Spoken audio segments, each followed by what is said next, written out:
Hello and welcome to a live Kerfefe break on Deprogrammed with Keri Smith. I am your host, Keri, and today is a sort of drizzly, rainy Friday. Happy Groundhog Day. If you, I don't know how you're choosing to celebrate, but you might want to watch the movie, which is a really funny movie, and you can watch it many times and still laugh at it. It's one of my favorite comedies.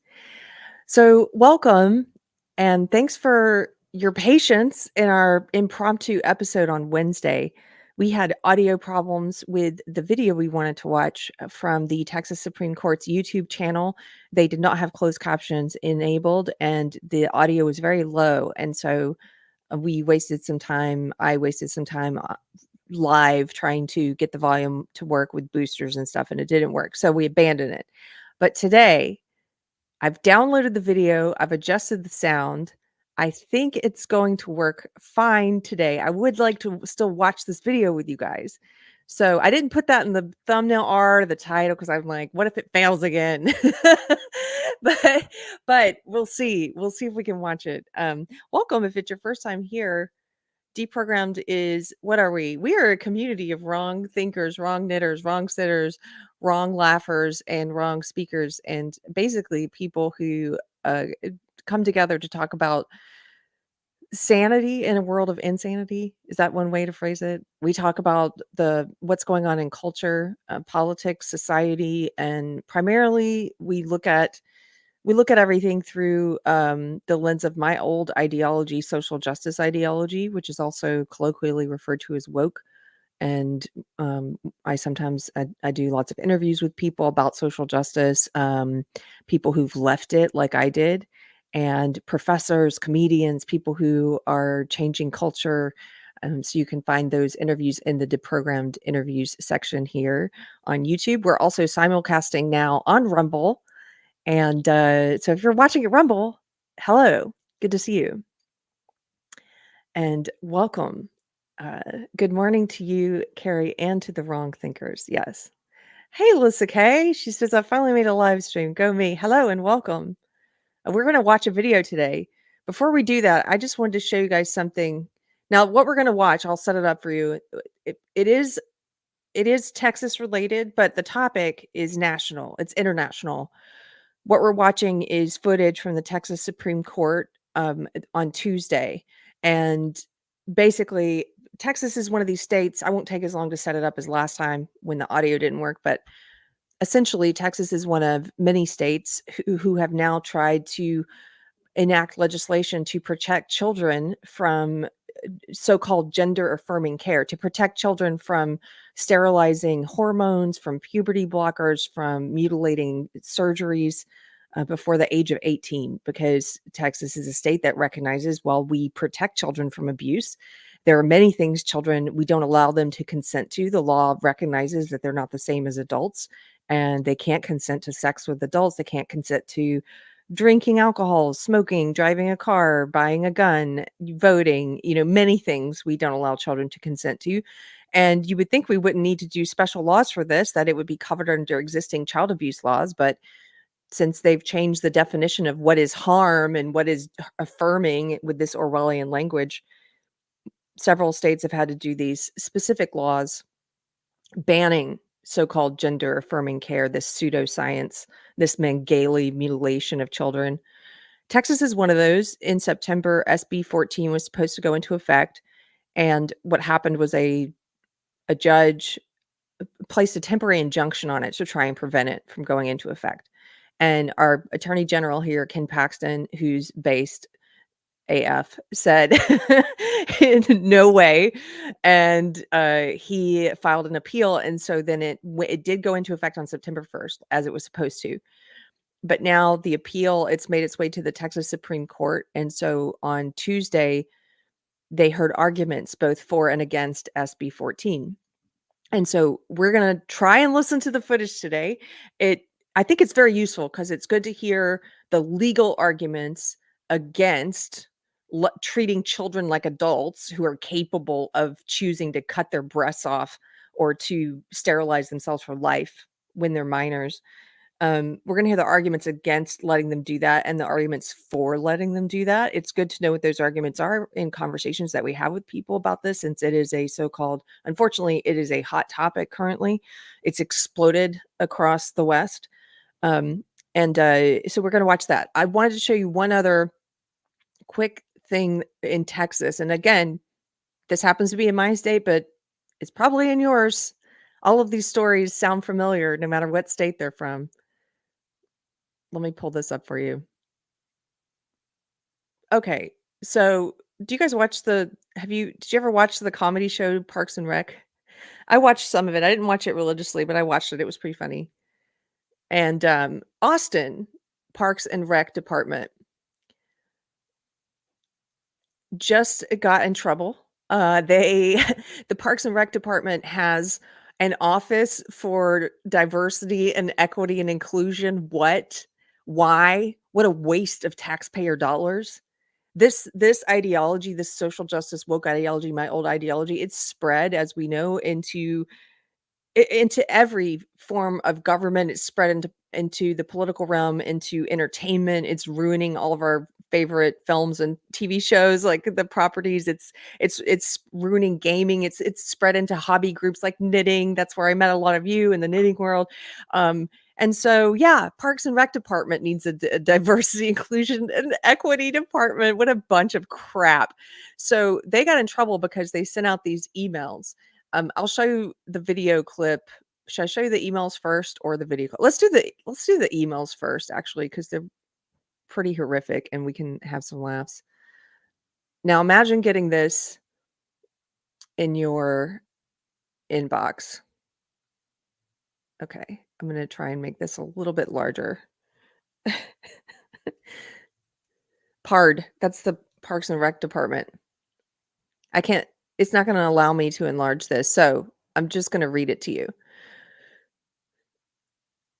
Good afternoon. Now, this went to all the employees in the Parks and Rec department. Good afternoon. I hope you are well and taking care of yourself this week. Emoji. Now, I use emojis on social media, okay?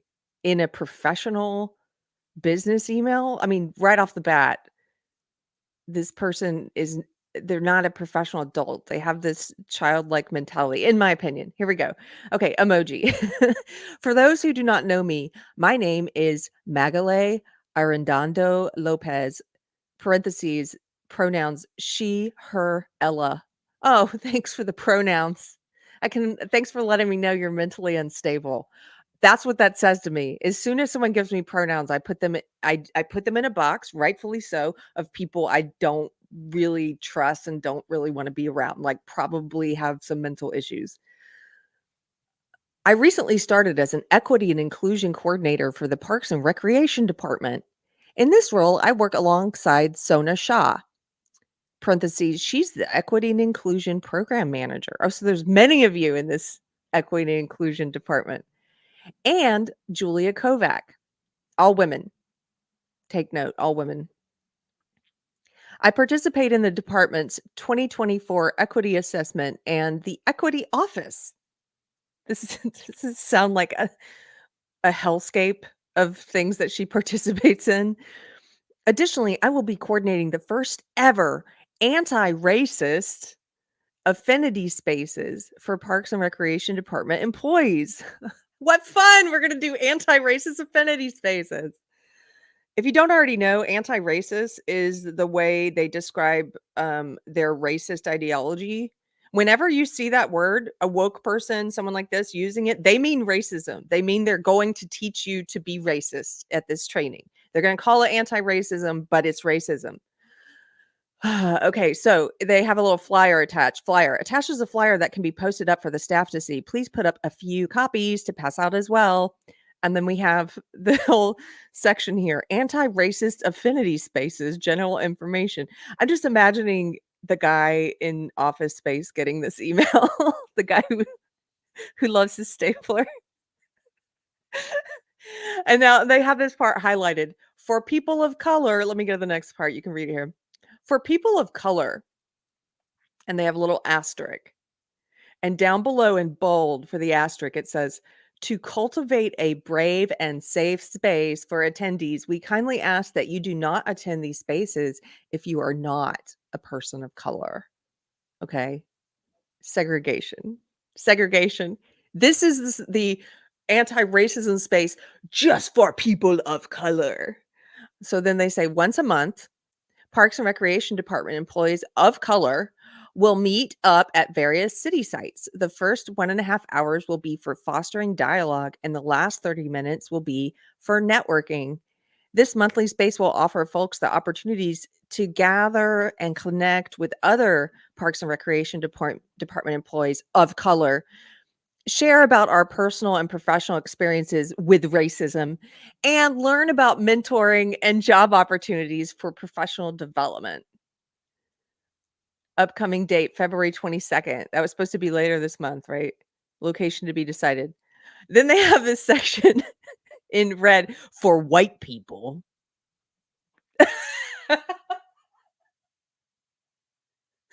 Now notice they don't have an asterisk here.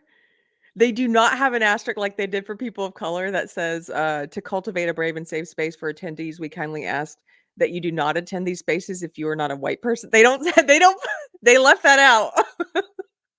So I guess you could racially what's the equivalent of photo bombing? You could affinity space bomb the white meeting if you were an employee of color. I would totally if I worked for these losers, I would completely have fun with this, and then I'd probably be fired. Um, I would just, like, assemble a group of people to racially mix at the places they're not supposed to be. Okay, so they have for white people once a month while Parks and Rec department employees, will meet up here we go, sorry. Once a month, white Parks and Rec department employees will meet up at various city sites. The first 1.5 hours will be for fostering dialogue, and the last 30 minutes will be for networking. In this space, white folks will share about their ongoing learning around anti-racism. Okay, look at the difference here. So people of color are here's what they swapped out. People of color will share about our personal and professional experiences with racism. Okay. So it's assumed that they've experienced racism and they need to share it with other people of color. With white people, there's no sharing of experiences with racism because you're assumed not to have any because racism is impossible against white people, right? That's what they teach. So instead, you're going to share about your ongoing learning around anti-racism and explore their role in disrupting racism in and outside of work. Hold one another accountable in this work and actively practice being in solidarity with our Parks and Recreation Department employees of color who are at a separate meeting. We're in solidarity, but separately and segregated. But we're in solidarity with you guys over here in our white group. We want you to know we'll send you a pigeon with a message of solidarity over to the racially segregated colored people's group that our employers thought was smart to do to separate us. This is the insanity of 2024. This is not an episode of Parks and Rec. This is not a sitcom pitch or plot. This happened in Austin, one of the wokest, most retarded parts of Texas. It's full of woke, it's full of social justice, which is a leftist form of extreme racism and sexism where they dress it up and call it anti-racism. They try and brainwash people into this. Look at this. Look at what the white people are supposed to be doing. It's all cult tactics. Hold each other accountable. That's a struggle session. That's what they want the white people doing, a struggle session. How are you guilty? How are you complicit in racism? How are you going to be an ally? What's your learning, your ongoing learning around anti-racism, which is racism, right? Okay. So it says, the very bottom part, yeah, was hold one another accountable in this work and actively practice being in solidarity with Parks and Rec department employees of color at their separate segregated meeting and communities of color, which are presumably we should also be segregated from. Upcoming date, February 26th, location to be decided. For more information about these spaces like dates, timing, registration, etc., check our website, picture below. PARD, anti-racist affinity spaces. They have a website. Your taxpayer dollars. So you are going to work, and a portion of the money that you are earning for your labor is going to pay for this kind of racist, evil indoctrination, racist segregation. It's going to support this. Every single one of these employees involved in this, all the ones at the beginning here, here's her name. She signs it. Warmly, Magali Arredondo Lopez, pronouns, she, her, her. She put them in again. The equity and inclusion coordinator should be fired. She should be fired immediately. They issued an apology. That's not good enough. If you're in Austin, you should write to them and ask that they fire all of these people that she mentioned in the email. I'm going to send them a letter. Send them a letter. Why are you wasting our taxpayer dollars on indoctrinating people to be racist, on teaching them racial segregation? What is wrong with you? What does this have to do with parks and public parks and rec? With getting outside into nature? Why are you wasting our money? They shouldn't just be fired because they sent this completely out of touch racist email where they wanted to segregate employees. That they should be fired for that. But the entire department doesn't need to exist. They need to get rid of the whole department. So one other thing here's the thing. They faced backlash because of this, Austin Parks and Rec Department. But what's really funny to me is I think the only reason they apologize is because they got backlash from Black people. If it had just been from white people, they would have ignored it. They would have said, "That's your white fragility." They would have used their fake cult made up terms, their racist terms where they disparage people because of what race they belong to. They would have called it white fragility, white privilege, whatever. They would have completely dismissed it. You being uncomfortable or upset about this is evidence of your white fragility and your implicit racism. That's what they would have said. They would have done that Kafka trap, right? That circular logic. But because Black people complained, and good for them, they should complain. Everyone should complain. Because Black people complained, they did scratch this and offer an apology. And I just want to read you one of the comments from 3 employees. Here we go. 3 employees who are Black spoke with KXAN's Jala Washington anonymously. They wanted to conceal their identities to avoid any possible repercussions. They're now questioning who they work for. Quote, "It was like really upsetting," one employee said. "Growing up and seeing the sign saying whites only and no blacks, it was like, wow, it took me back." Yeah, it's the same old shit. It's just coming from the left and they call it anti-racism. You're right, lady. Quote, "It says racial affinity, get together for racial healing, but how can that be done if all parties are not there?" Another employee said they were thrown off by the messaging. Quote, "We're working for somebody that's talking about this. They're bringing it up. And then the way that they're going about it is just like, how do you say that?" The second employee said. The third employee agreed, saying they didn't understand why the email was even sent in the first place. It should not have been sent out, the third employee said. So Austin Parks and Rec Department said they now won't be holding any of the meetings stated in the first email, and they also said they apologized, and they said they sent out a new email, the director, saying apologizing, calling the message inappropriate, and adding it didn't reflect the values of the department. Okay, that's good for you to say, and I know you said it because you had Black employees who complained, but what did you learn from it? Did you learn that maybe bringing in a whole department called inclusion, diversity, equity, and all this crap is part of the problem? That the ideology they believe in, the people who work in that stuff, that they're part of the problem? Are you going to take any steps to root this evil racism out of your department?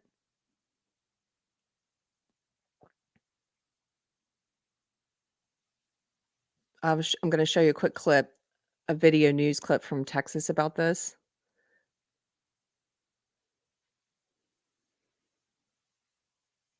This is from KXAN. Now, this is first first of all, I'm glad they're covering it, but what really cracks me up is watch how they refer to the Black news anchor. who they bring on. She she can't just be a news anchor, right? She's also got a title like that. Let's just listen.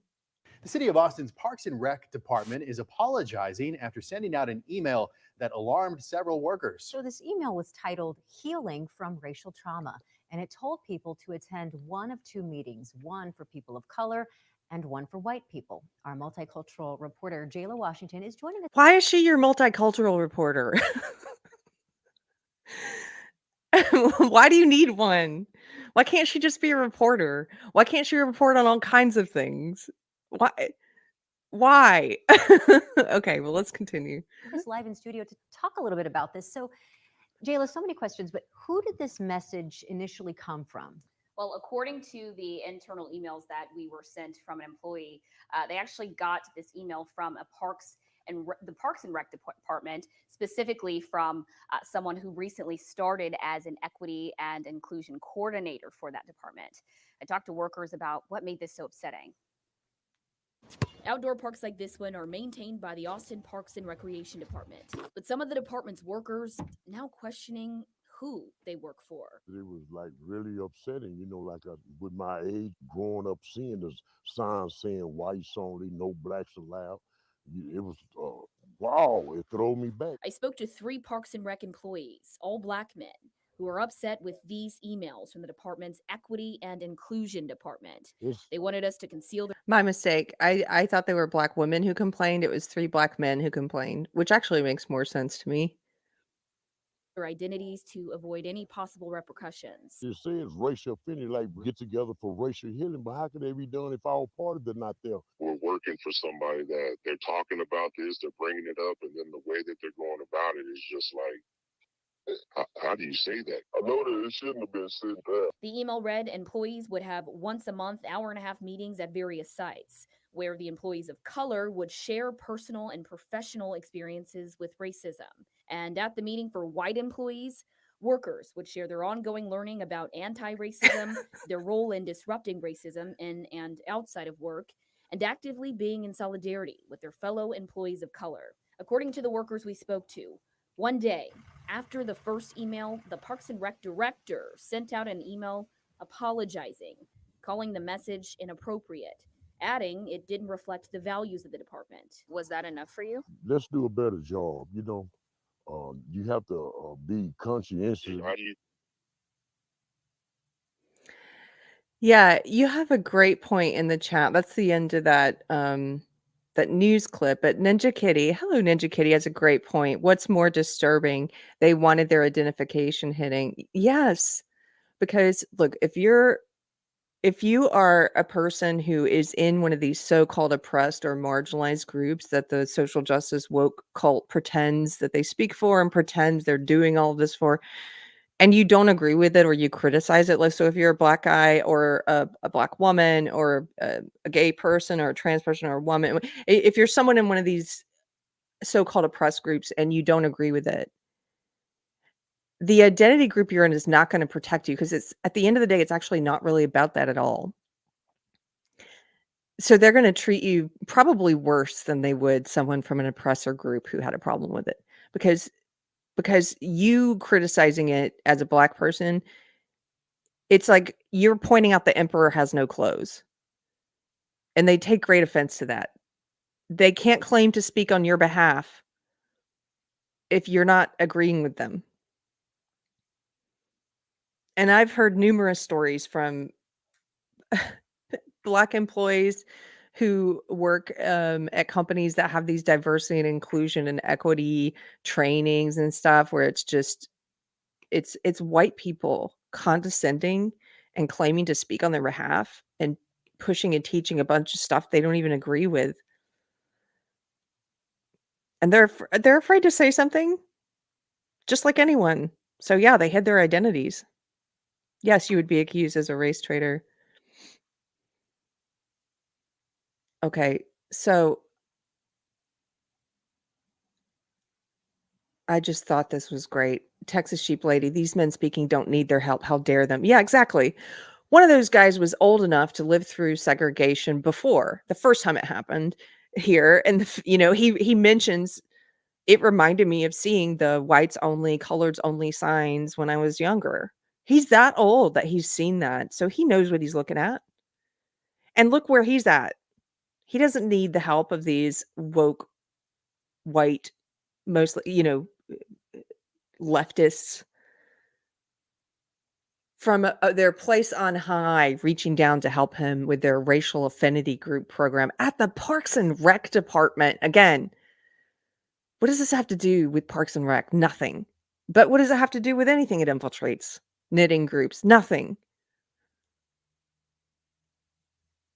Once it infiltrates a company, a government department like this, the Parks and Rec department in Austin, a hobby group, a church, once it infects it, it becomes the most important thing. It becomes more important than the purpose of that organization, the original intended purpose. It's like a kind of evangelism. It just spreads, and they try and convert everyone. They have these workshops like this where they want to segregate people and teach the white people this and teach the black people this, and it's all about making little missionaries out of them, little woke missionaries. What what what did it say? The one part of what the white employees were going to learn in their whites only group was they were going to share how they have worked to disrupt racism both inside of work and outside of work. Like, share with us what you're doing as a good woke missionary, basically. How are you spreading this evil, racist crap? If you are in Austin, even if you're outside of Austin and you want to make your voice heard, but especially if you're in Austin, consider sending the Parks and Rec department a message and letting them know it's not enough to offer an apology. They should fire everyone involved in this. Quit wasting taxpayer dollars. That's my suggestion. Okay. We're gonna try and watch this video now. The argument in 23,697, state page low. Wait a minute. Is it still terrible? No, hold on. You guys, I downloaded this video. I upped the volume to 400%. I'm not going to play around with it forever like last time. If it doesn't work, we're just going to stop. You tell me, how does she sound? Justice. May it please the court. Plaintiffs offer 3 legal challenges to Senate Bill 14. Not one of them has merit. We can't. It doesn't sound like this on when I'm listening to it here. Sorry about this. Okay, I just don't think we're intended to watch this together. You know what? Yeah, super quiet, says Davina. It's too bad. I'm going to put a link to this in today's video and Wednesday's video. It's only 50 minutes, and if you're curious, you should go and watch it. It doesn't sound as bad when you're not watching it filtered through StreamYard or whatever. I don't know why the audio on this particular video is so awful, but yeah, it's about 50 minutes, and I think it's really worth it to listen to hear the legal arguments and counter arguments. But I'll tell you what they're trying to say is that if the state says it's illegal to do this, to cut children's breasts off or to sterilize them with hormones or puberty blockers that are not even approved by the FDA for this purpose, they say that that's interfering with parental liberty, which is interesting. They're making an argument that they think would appeal to our side, who cares about parental liberty. And what the state, the woman who's there to argue on behalf of the state and the Attorney General's office says, essentially, is that it doesn't interfere with parental liberty because we don't acknowledge I'm paraphrasing. This is my version of what she said. As a country, we acknowledge that children are different than adults. They're not fully developed. And we don't allow parents, she says, we don't allow them an unfettered right to do whatever they want to their children. They certainly have the right to make medical decisions for them, but not decisions that are abusive in nature, not decisions that are, cutting body parts off for no reason, giving them sterilizing hormones like that. It doesn't extend to that. We don't allow parents to abuse their children. We protect children from abuse. That's the purpose. And then at one point, they even ask the side that was arguing against SB 14, she was not that bright. I'm not saying that just to be disparaging. I'm being honest. I think even if you were on the other side, you'd have to admit she wasn't as bright. She seemed a bit slower, but one of the things she said was, um, "How is this any different?" No, it was one of the male judges who asked this question.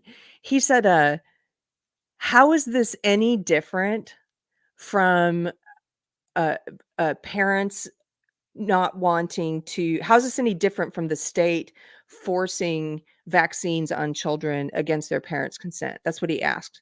He basically was saying, well, if you're saying that that parents don't have the right here to supersede the law, that parents don't have the right to say, I don't care what the law says, my child's gonna have her breast cut off, gosh darn it, that parents also don't have the right to intervene if the state says you're getting the COVID vax, that parents don't have the right to say, "No, you're not, my kid's not."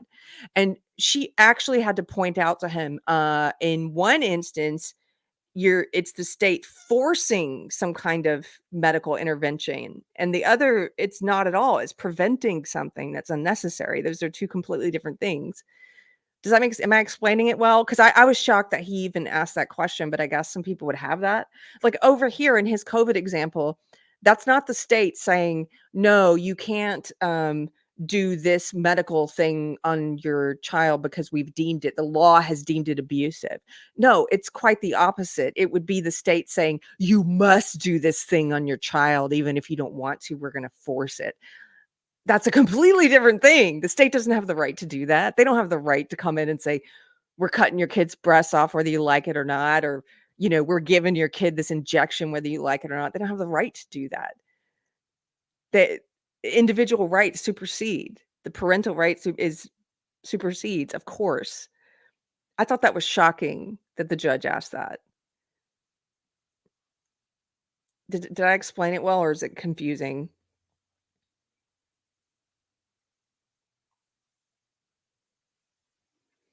Oh, Real Raven, maybe you can make a test stream and I can help you troubleshoot and remove this problem once and for all. Some sort of noise cancellation. That's a really nice offer. Could you email me at deprogrammedpod@gmail.com? I appreciate it. Maybe I just don't know how to clean up the file well enough. And what I didn't work, apparently. Davina says they are literally coming for the children. Yes. Yes, they are. The good news is I think here in Texas, I don't anticipate the court, granting this injunction against SB 14. I don't anticipate them doing that, but who knows? It remains to be seen. Excuse me one second.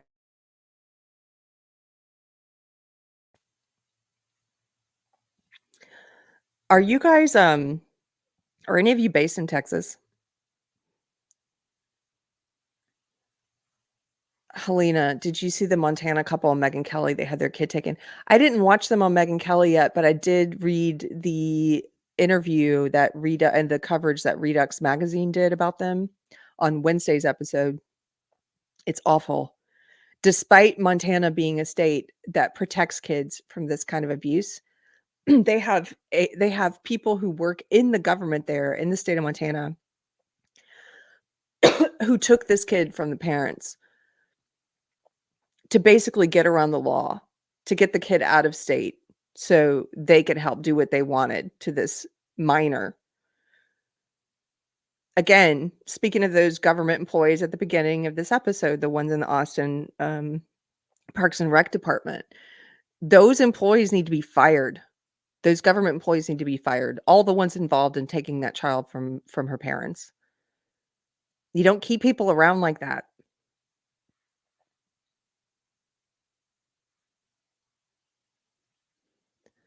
I was asking if any of you guys are based here in Texas because I think I have finally gotten cedar fever, and I don't know for sure. I always thought it was just a thing of myth, but a friend was visiting us the past couple days and he said, "No, it takes a while. because I've been here since 2016 now, or 2016. So it's been like 8 years, and I've never had it. But this season, it's like all of a sudden, I am a person who seems to have allergies, sneezing, coughing, whatever. I don't know what else it could be.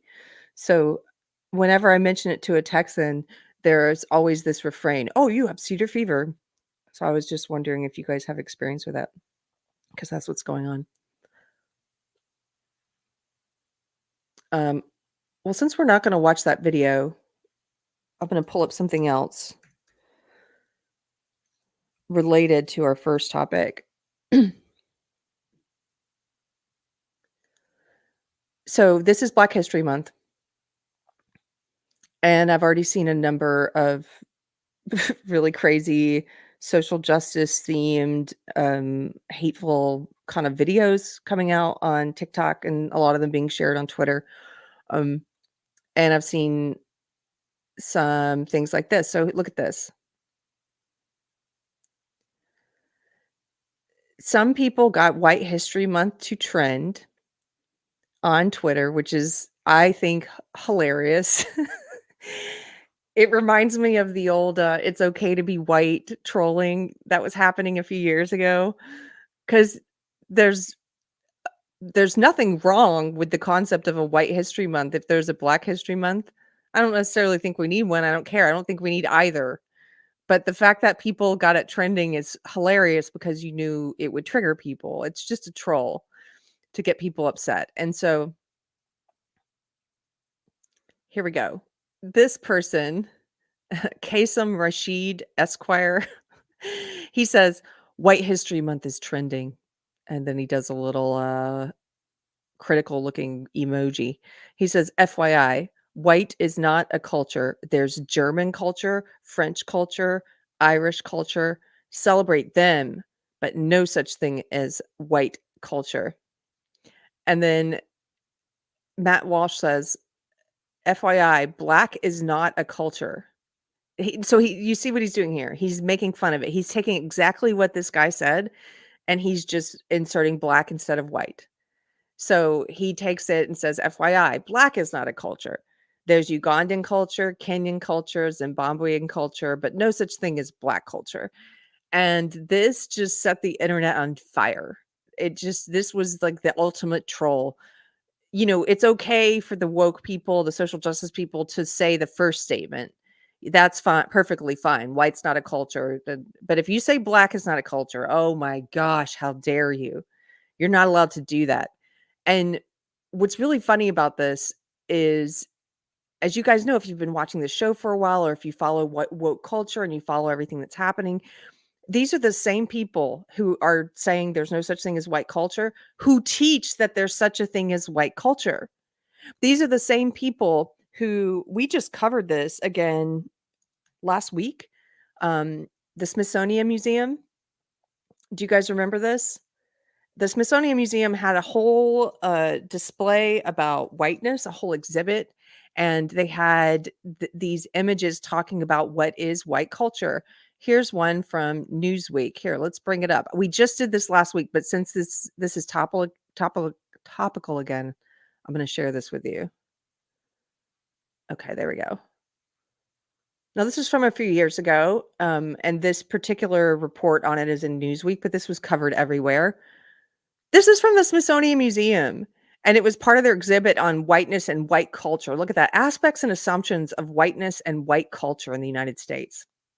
This is woke. This is social justice. This is racism, yes, and it's woke racism. This is the flavor of racism that is predominant in our culture today. So this whole thing, we read through it last week. It's completely racist towards everyone. Everyone. White people, people of color, it doesn't matter. It doesn't matter. The way in which it's racist towards Black people in particular is that it has stuff in here about how rugged individualism and independence and autonomy and self-reliance are all white things. That's all part of white culture. They say, having a stable nuclear family, that's a white thing. That's white culture. They say working hard and having a good work ethic, that's white culture. Being on time, they say that's part of white culture. All of this is so incredibly offensive. to anyone who's not white. It's also offensive to white people because, frankly, like, I don't see this and go, "Oh, that's my culture." You're describing what they're describing here is actually Western culture, which doesn't know a race here. It doesn't. But this is something, it came from the left and from the Smithsonian Museum and from the mainstream. I would expect something like this to also appeal to the KKK. This is where they overlap. You know, the horseshoe theory, where they go around each and then they meet over here. Like, this is where they meet. Because I could see somebody who's a white supremacist reading this and going, yes, this is all the things we did as white culture and white society. It's crazy, right? But the very same people who put out stuff like this, who teach about whiteness and white culture and try to come up with bullshit like this and pass it off as like, this is what white culture is, and you shouldn't want to be this if you're a person of color, right? You shouldn't want to have a nuclear family or work hard or you know, be self-reliant or show up on time. That's what they teach. It's terrible. The same people who are teaching that, then if you look at that tweet that I just referenced, they're the very same people who are saying things like white is not a culture. Complete contradiction. But they contradict themselves all the time. All the time. Logical consistency is not important in this belief system. It doesn't have to make sense. They just say whatever is needed in the moment to get what they need out of that moment.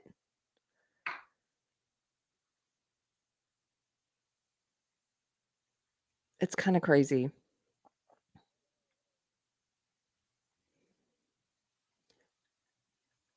Matt Walsh in particular, I think, has been on fire lately. Not just because of this tweet, but lately he's been on it. I've been really enjoying him on Twitter and some of the stuff that he's pointing out. He said, let me scroll down because there was another tweet about this. I think that was relevant.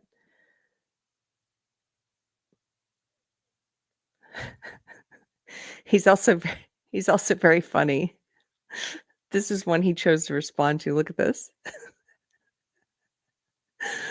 Some guy got mad at his tweet, you know, where he was making fun of the white culture. There's no white culture, and he said there's no black culture.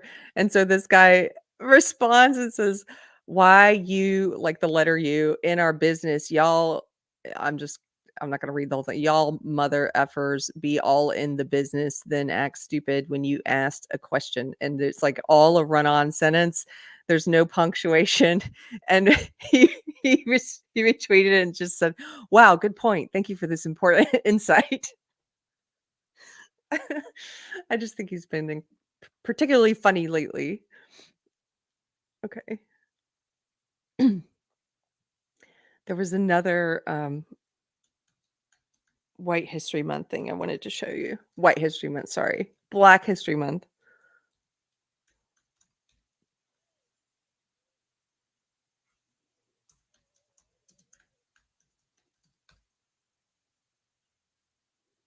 Here we go.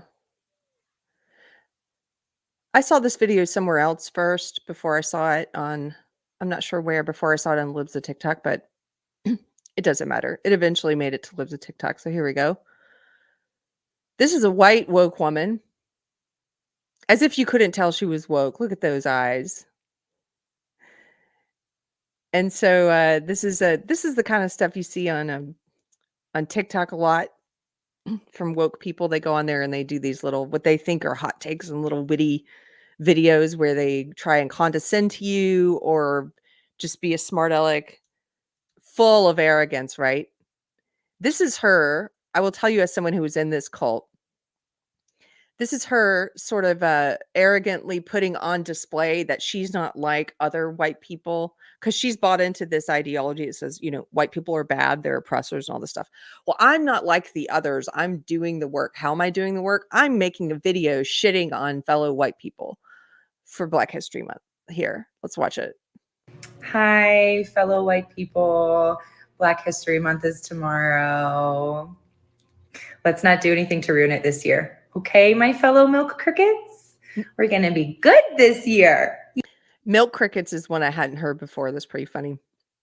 Of course, if you said anything like that about Black people, it would be, there's no sense of humor. You can't have a sense of humor about it. You can't laugh it off. It would be, oh, how incredibly racist, right? But okay. Shit crickets. Could you say that? No, probably not. People get really upset. I've heard snow roaches. That's pretty funny. Could you do one like that for Black people? Probably not.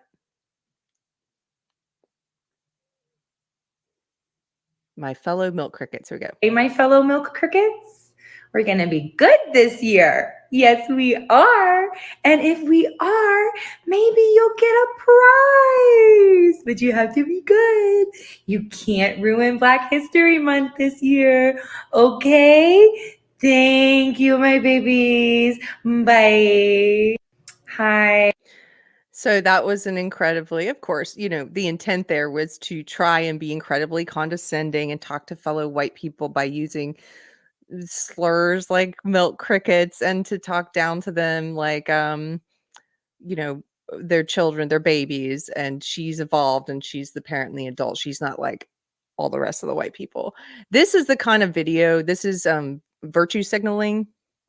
This is the kind of video that people would do to get praise and validation and cookies. We call it to get cookies from other people in the ideology, but especially from people of color who are in the ideology. So whoever she shares this on social media, what she's looking for is all the Black woke people that she knows to then back clap her and leave little comments about how great she is, that she's doing the work and preaching down to other white people. That's what this is. It's the equivalent of, in the Bible, the like praying on a street corner. Not that there's anything wrong with praying on a street corner unless your intent is to be seen. It's just to be seen doing it, to be seen praying on the street corner. That's this woman. She's doing this video to be seen doing this. Do you think her intent is really to try and impart some a new idea or something to white people or to get them to listen? No. She's speaking in a condescending way.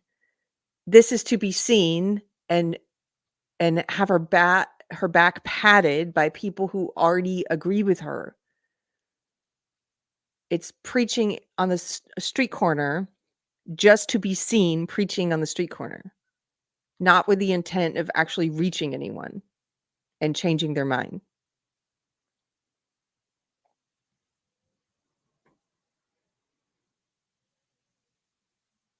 Virtue signaling, yes.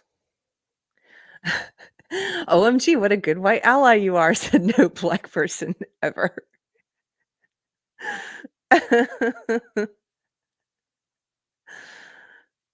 Oh, man. Okay. Cheeky Mare. It just makes me want to quote ruin Black History Month more. Well, oh my goodness. You know what's funny? I don't think I talked about this on the show, although I talked about it online. My friend Deb Philman, maybe I talked about it on the show briefly, from The Reason We Learn. She the past week, I think it's pretty much over now, but as these internet mobs tend to go, they'll go for a couple days. She was the target of a particularly large one who somehow one of her posts went viral. It was a post where she was criticizing the Black History Month merchandise at Target, and it deserved to be criticized. I saw the pictures. It's just like, it's the way they pander to every single identity group in the woke ideology, in the social justice ideology, in the identity Marxist ideology. So they do this during, they have all the women's stuff that's like the future is female, same thing. They're pandering using identity Marxism. I can't stand that stuff. I'm a woman. I can't stand that stuff. It is insufferable. That's the word she used. So they're doing it now for Black History Month, just like they do it for Women's History Month, just like they do it for Gay Pride Month, completely pandering, trying to sling merchandise by using this racist, sexist ideology that divides people into groups. And she posted pictures of some of their Black History Month t-shirts, some of which were targeted at little kids, and she just said, I can't wait to leave Target. This is insufferable. And it went viral. And there were like I don't know, tons of TikTok videos about it, whatever. Everyone was piling on Deb. But they were sending her, just like all these woke mobs do, they were sending her the most vile, vicious, the same old stuff. They were sending her messages and things across platforms. They were publicly posting, let's find her LinkedIn, let's find her Facebook, let's try to get her fired. They found her on Facebook and inundated her there. They found her on LinkedIn. They also were sending, I saw some of the messages that were like, basically they were gleefully saying, you better hope you don't have a boss somewhere because we're about to get your racist ass fired. And then they were also saying explicitly racist things, anti-Semitic things about how she's a Jew. And I mean, it's like crazy. And all of this because she dared to criticize these stupid Black History Month t-shirts at Target. They deserve to be criticized. All of that stuff does. So does the stuff for women. I can't stand that stuff. There are historical figures who female who I love, and I want to barf when I see them co-opted by this corporation and used to sling merchandise. I love Dolly Parton. I can't stand the way they've co-opted her image. Frida Kahlo, there's all these people that they put on, and they try and sell this stuff to you. It makes me sick. And I sometimes have friends who will like, if you're in a store or something and they're like, look at that Dolly thing. And I'm like, like, I don't know. It's just, there's something about it. It's just, especially when they've got it with some message about, female solidarity.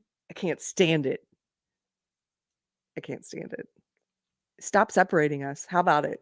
You don't end sexism with sexism. You don't end racism with racism. And there's nothing, in my opinion, creative or joyful about any of these t-shirt ideas that the corporations come up with to pander to identity-specific months. So, hey, horny owl, pandering is disgusting. It is. Have you guys seen the Forces female shirts at Target? Speaking of pandering, here, let me show you.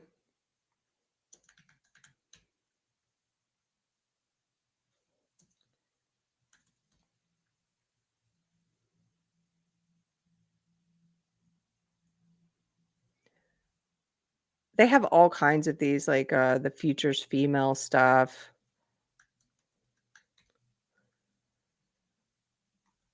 One of them is specifically about Star Wars.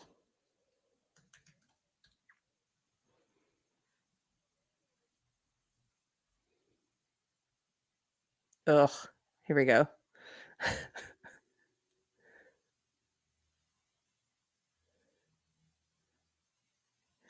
The future of the galaxy is female. There you go. I just don't go in for that kind of.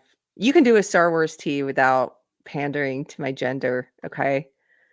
I don't need it. Little girls don't need it. It has the opposite effect, actually, of what you think it has. In my opinion, it's negative. Psychological impact, negative.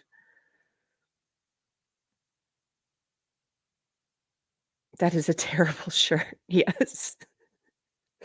The future of the galaxy is female. I don't think it's good for little girls or little boys to see something like that. So, first of all, little boys, when you go into a Target or, the places that tend to have all this female stuff now, you don't see stuff like that for the little boys. You don't see stuff that's like the future is male. And, you don't see stuff that says, boys can do math and, boys and support boys in STEM. You don't see any of that. And I think it has a psychological impact on how could it not? You're a kid, you notice this. There's all this like encouragement if you're a girl, but no encouragement if you're a boy. Maybe I should become a little girl so I get the encouragement. That's one thing. I think it has a negative psychological impact on little boys, but I also think it has a negative psychological impact on little girls because, as I've mentioned before, there's a part of you, if you're smart enough, that internalizes that and you wonder, why does my gender need the extra support? like, are we not good at math? Are we not good at STEM? When I was young, thank God, I didn't know there was none of this stuff directed at girls, and so nothing that, like, singled us out, and I didn't thankfully, didn't develop this, complex about it, wondering if we were really bad at math and science. I was just good at math and science. And there was nothing telling me, "You can do it, girls, get in there in the STEM field. The future's female. You got this." Like, thank God I didn't have that kind of coddling. Can you imagine? I don't know if I ever would have left woke. So I don't think it's good for boys or girls. I would never put, if we're lucky enough to have children one day, they're never going in a t-shirt like that. Nothing like that. It's just signaling to women that they're special needs. Exactly. Unless they're stupid, but if they have just a modicum of intelligence, it's like, why does our gender need all this extra help? The other thing I've seen, a lot of these shops that have this stuff that's, very pro women, they also have very anti-male stuff right next to it. I've seen stickers and stuff with all the Ruth Bader Ginsburg and Dolly, who they've co-opted, and Frida Kahlo and everything. They'll also then have stickers and stuff that say, one of them is like a picture of Wednesday Addams drinking a cup of coffee, and it says male tears. Like, they appropriate Wednesday Addams to have her drinking male tears. And this is by the register where little boys can see that. And, what is that doing to little boys? You see, oh, it's cool to make fun of boys and drinking their tears and celebrating their sadness. And what are you teaching your kids putting that out? When I saw that in a bookstore in Georgetown, this very woke feminist bookstore, and they had the male tears, there were the futures female, women in STEM, all this stuff. And so I made a point of going up there and asking, I was like, do you have one of these stickers, but where she's drinking something that says female tears? Because I want to buy that. Do you have that one? And she was like, no. But I like those awkward moments. That's how I think you disrupt this thing on a very tiny scale, and also give yourself an internal laugh, is you just go up and act totally normal at the register, and you're like, "Do you have this?" But where it says the future's male, I would like to buy that shirt for my son. And just make them endure the awkwardness. Don't smile when you're saying it. Just totally naively, I'm wondering if you have this item in stock.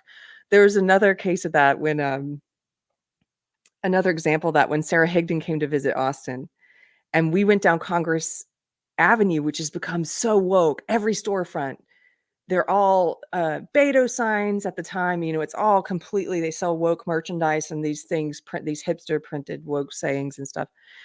And we went into one of these shops, and they have, I'm sure you've seen this if you have a hipster part of town, they have these these candles that are meant to look like the like Mary and the saints on a candle, where you light the candle for Mary or the saints, but they swap it out and they put celebrities and like political figures on them. Like, there's one of Dolly Parton, for example, that someone gave me.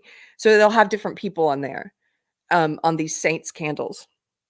And we went, and Sarah Higdon and I went into this hipster shop, and they had all of these candles with celebrities on it, Kathy Griffin, whoever, I don't know.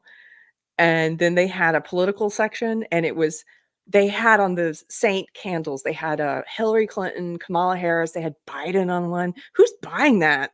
They had all these Democrats. They didn't have any Republican ones. And I know they make them because I've seen the Trump one before. So we went up, I took the Hillary Clinton one, and we went up to the register, and it was this this young gay guy working there.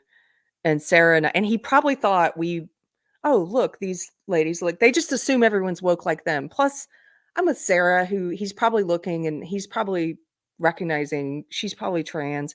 So he's probably thinking, they're woke like me. And when I just gave him the Hillary Clinton candle, and it's like, do you have this, but with Trump on it? And he was like, he recoiled. He's like, what? No. And Sarah and I were like, really? Like, oh, well, that's the one we want to buy. And he was like, no, never. We're like, okay, well, thank you. I love doing stuff like that. You just ask them a question and force them to answer it. I'm just gonna check the chat. Oh, Helena says that they're called Novena candles.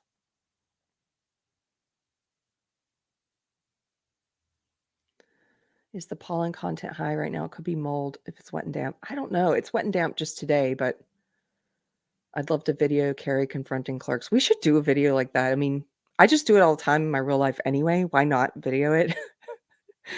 I've found that everybody has different talents or things that they don't mind happening, or things they can tolerate, or and then also weaknesses and things. One of the things I've found out about myself in the past few years is I don't mind awkwardness very much. I have a high threshold, like a high tolerance for awkwardness, I guess, compared to other people, 'cause I don't mind those awkward moments. It actually makes me laugh inside. I think it's kind of funny. So that's good if you're gonna go up and force those kind of moments with people. Maggie Ellis, what a beautiful picture. I remember you. Your wedding photo for $4.99. Thank you for the super chat. She says, "Hey Keri, glad to catch you live. You and your studio are looking great. Have a great day and a wonderful weekend." You too. Have a wonderful weekend. I'm very happy with the new studio. We've got the chandelier hung up, and we did the final, drilled a hole through the wall and got the Ethernet through there, and almost everything's done. There's like one more piece I need. One more piece of small furniture for storage for some of the audio video equipment, and then of course we have to get a new camera. But after that, I'm feeling pretty good about this studio.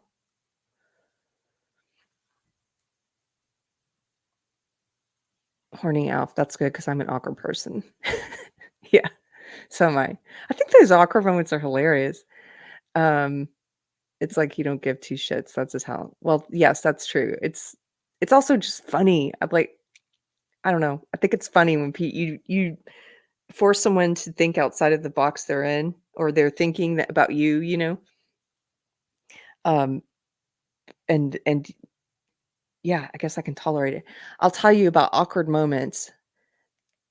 Since we talk so much about the woke stuff and culture and the things we don't like, I'll tell you about a good TV show my husband and I have been watching. Now, this show's totally up my alley, but he's such a great husband. He'll watch shows with me, then he actually will get sucked into it, even if it's not his normal fare.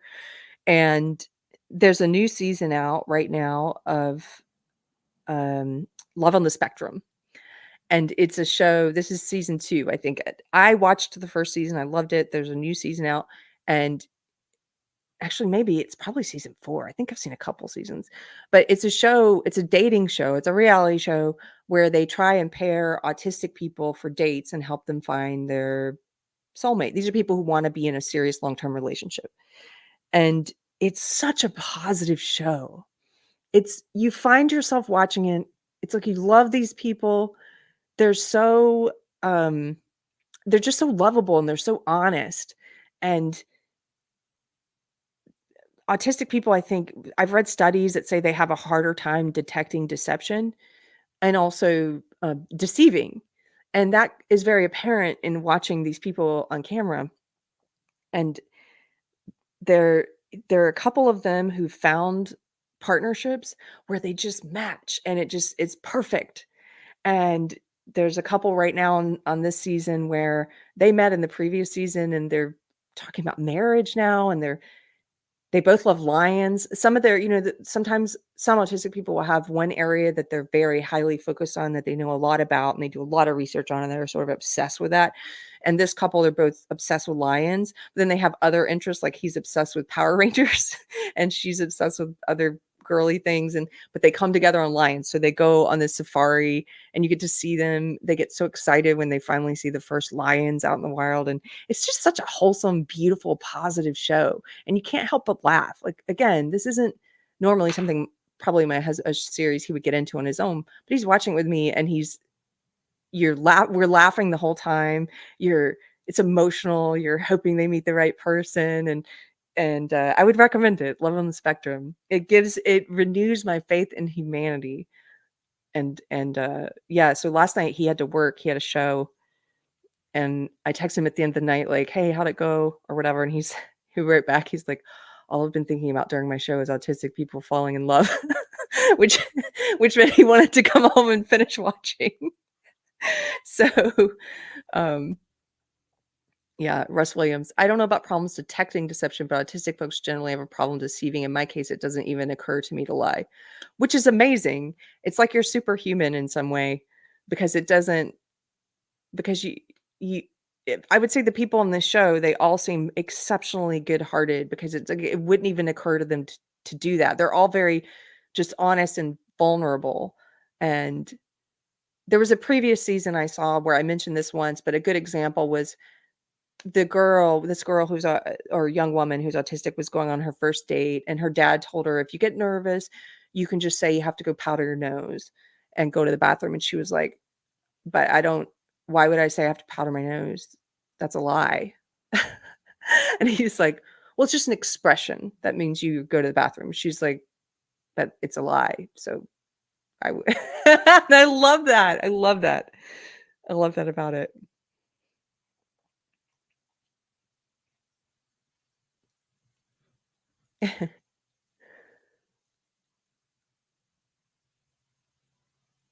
Mario Nace for $5. Thanks for the super chat. He says, I can't usually catch you live, but I'm glad to finally be able to be a member. Thank you for being a member. Been enjoying your content for a long time, Keri. Well, thank you. It's good to hear from you. I'm still hearing from people who just found me after a couple years of not knowing what channel I went to. So welcome if that's you.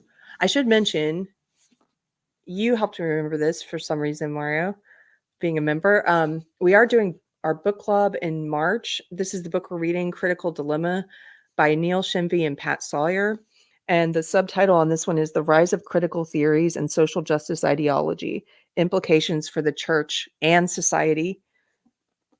I hope you will join us. You have until Thursday, March 7th. We're going to discuss it at 6 p.m.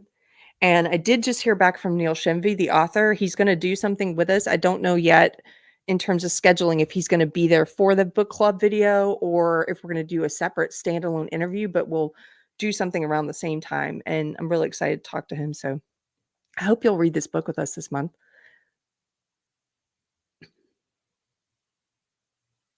Horny Alf. If you guys don't know Horny Alf, he is from the planet Melmac. Okay. I've met him in person at one of the meetups. He's in the Friday Night Tykes Geeks and Gamer universe. He's from the Legion of Memers. And look at him. He says he's only 201 subs away from monetization. So if you know who he is and you want to support, or if you want to check out his channel, go there and help him reach that goal. Once he reaches monetization, then the next day he'll be demonetized for content. So I'm just letting you know that, Horny Alf. Okay. I did this it's like, once you hit monetization, have a demonetization party, because that's what's going to happen. Hey, also Deb is Deb Film and The Reason We Learn. I was just talking about you earlier, Deb, and the stupid pile-on that happened for you rightfully criticizing the identity Marxism at Target during Black History Month. And it's good to see you here. There you go. There's Horny Alf's channel. Thank you, Robert Lowry. He says, I plan on going to the next Dallas meetup if I can afford it. I plan on going as well, because those are easier for me to get to, obviously, the ones in Texas. So I hope you can make it, and I hope I get to see you. Oh, another announcement. Since we're just kind of doing an odds and ends show now, since the video of the Supreme Court's not working, somebody suggested that we do a deprogrammed meetup, because apparently several of you are in Temple, Texas, or places that are nearby to Austin, Waco, like this whole area. And so Williamson County, Travis County, Bell County. And so I said that sounded like a good idea. Maybe we could do something in March. I've since looked at the calendar. I've got a couple of announcements here. So March is we are going to have our next house concert in March. So I'm not going to do it in March. But let me tell you, if you have heard about the house concerts and you're local and you want to come, we haven't put the tickets up yet. So if you want to get on the ticket list, what happens is we send a link out to our private email list. Because it's our house, we want to have somewhat of a say over who comes here. And so we don't do we do a ticket link. Anthony has to pay all the other musicians. Like, we have costs that go into it. So we'll do a ticket link.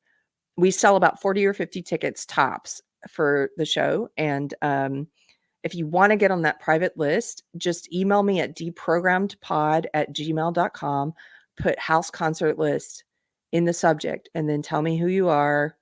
I don't need to see any ID or anything. Just say your name from chat and who you are. And if I recognize you, it's cool. I'll put you on the list. And that list means you will be alerted when we do a house concert. We only do maybe 4 or 5 a year. So the first one for this year is going to be, we have not announced it yet. It's going to be Friday, March 29th. And it's going to be an amazing lineup. There's one of my husband's friends, a musician, a very talented musician from Germany is coming. There's going to be other musicians here. It's going to be a great show. So that's happening Friday, March 29th. And then in April, Minds Fest Austin is happening. Minds Fest is coming to Austin again. I'm going to be moderating some panels at that one this year. It's going to be on Saturday, April 27th. And it's going to be at the Vulcan Theater again. And you can find out more info at minds.com. I'll promote it a little more closer to the date. They have an amazing lineup of speakers. So, excuse me, I figured what we could do, since some people come to town for Minds Fest, is we could have the first Deprogrammed meetup around that date. So maybe it could be Texas people and people from out of state if they're coming for Minds Fest. So I'd say put a temporary placeholder on Friday, April 26th. Temporarily, I'm thinking of planning we'll do the first Deprogrammed meetup for that day. Do it the day before Minds Fest in April. And if you want to find out more info about that and you want to make sure you don't miss it, also send me an email at deprogrammedpod@gmail.com. And for that one, put Deprogrammed meetup in the subject. So I will make sure I add you and let you know when we do that. So those are some announcements. Today, my husband, a couple of you asked me to remind you of this. We've not only been working on this Deprogrammed studio and renovating this room for the past 2 weeks, but he's been working on his studio, which is on the other side of this wall. And his studio it looks totally different than this room because it required a lot of soundproofing. He is doing audio recording in there and vocals and stuff. And so he has redone the floors. He soundproofed all the walls. He went on YouTube and learned how to build these beautiful hanging shelves. And he's very proud of that room as well as this one, right? So tonight at 7:00 Texas time, he's going to do his first live stream on his channel from that room.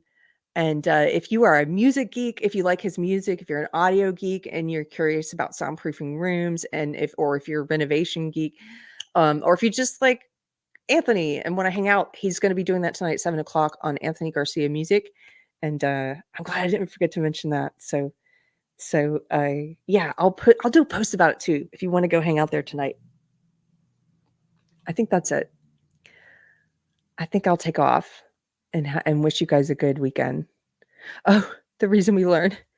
She says French toast is racist. Yeah, I saw that. After she was being mobbed, she did a post, just a everyday life post with some French toast she had made, and they all piled on her in there. It's so stupid. Those mobbings are so stupid, Deb.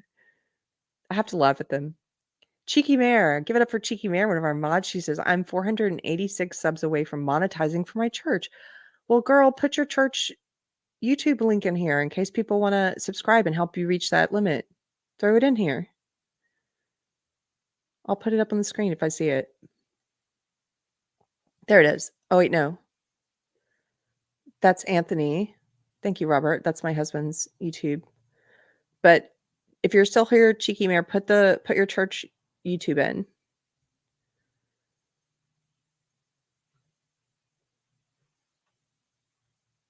I don't. Modlink Wars.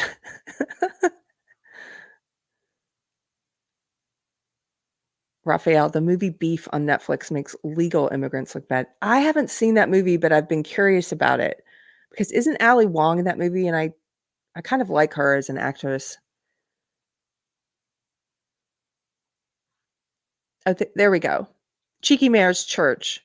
Shining the Light with IUMC 3316. That's their YouTube page. If you want to help Cheeky out and give them another subscriber, it doesn't cost anything to subscribe to a channel and help them reach 1,000.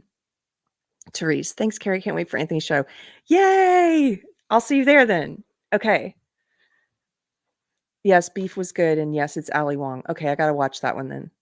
Well, you guys go watch Loving on the Spectrum and let me know what you think, because I think it's a 4-star show. I love it. Okay, I'm taking off. Have a good weekend, guys. I'll see you tonight if you hang out on Anthony's channel. But otherwise, I will see you Monday. Take care.